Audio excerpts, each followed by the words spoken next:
Bonjour à tous, on se retrouve pour le premier quintet de la semaine direction l'hippodrome d'Anguin et ça fait plaisir de retrouver les trotteurs. Bizarrement le vendredi j'ai souvent deux vidéos, deux courses par course, beaucoup de boulot. Là j'ai moins de travail donc je prendrai plus le temps pour le quintet. Quand j'ai le temps, j'ai le temps, quand j'ai pas le temps je vais droit au but. Alors quintet qui va se disputer en Réunion 1 course 1, départ 13h55, 13 partants, parcours de tenue, 4 en tête, 9 au 25 mètres, près du pont des Arts, quintet assez ouvert.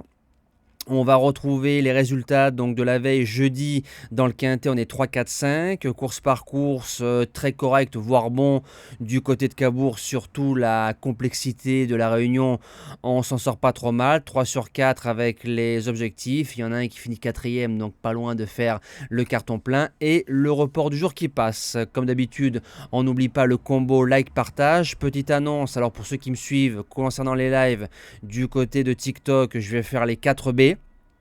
Si Dieu veut, le Cornulier, l'Amérique et le France. Donc ça fait 7 lives normalement sur TikTok et je ferai, je vous le promets, donc on se donne rendez-vous le dernier dimanche de janvier sur YouTube.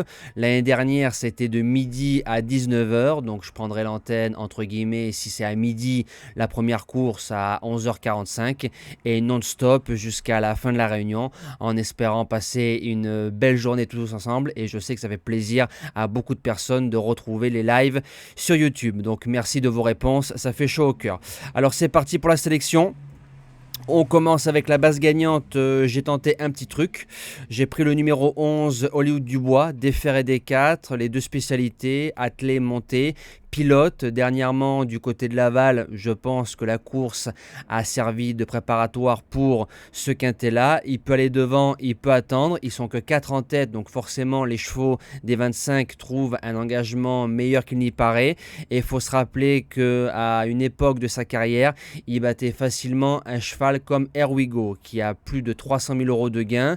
Hollywood en a 240 et avec un match des grands jours, Hollywood pour moi peut s'imposer. La deuxième base, le 4, Elecho.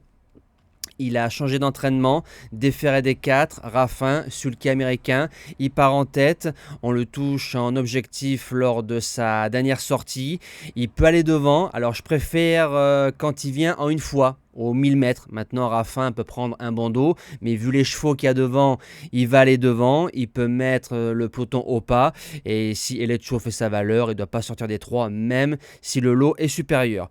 Pour les chances, le probable grand favori, le numéro 13, Hasard d'érable, il a gagné facilement la course de référence du côté de Laval, donc la course où il y avait une certaine Ilaya, ligne en béton, qui a répété dans un lot bien supérieur. Il rend 25, en général, il fait toutes ses courses quand il est sérieux, il ne doit pas bouger du quintet. En quatrième position, le numéro 1, Hugo de Dussac, qui va être un peu mon coup du fou dans cette épreuve.